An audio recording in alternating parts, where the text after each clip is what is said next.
I dug until my forearms knotted up and my fingers couldn't move. I had been stuck in the cave for weeks, months perhaps. Wasn't my fault, really. I planned to spend a little more than a week in these caves, south of Portland, exploring new routes.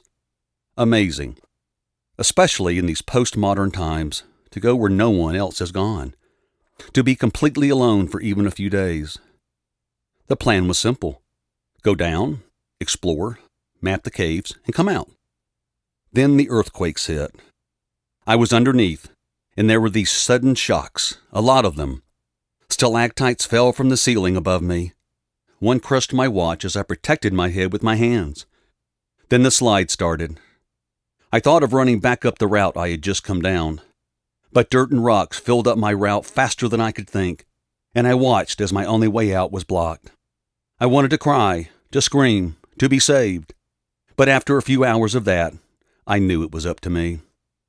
I rationed out my food, thanked the Lord that there was a running creek where I was trapped, and started the process of digging my way out. I thought about what Carol would say if she found out what happened. She would probably ban my hobby. She never did like it. I couldn't blame her.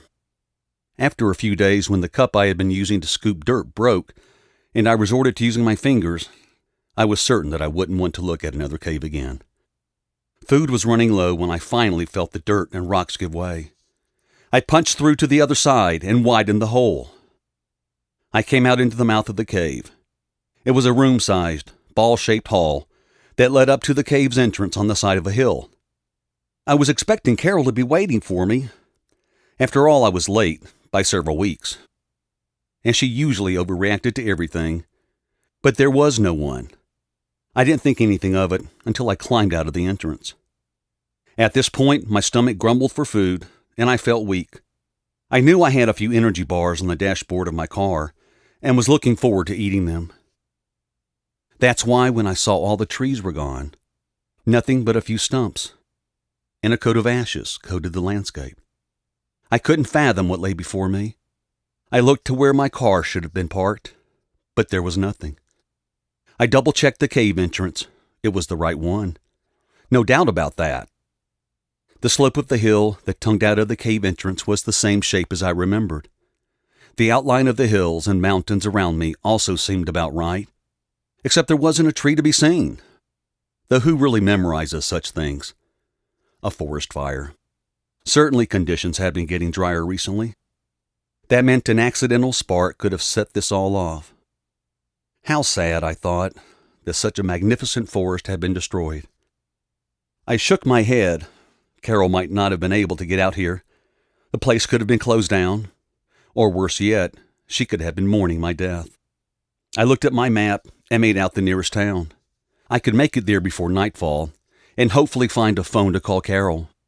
I thought of how she rested her head on my chest. I shuddered. I walked for what seemed to be hours.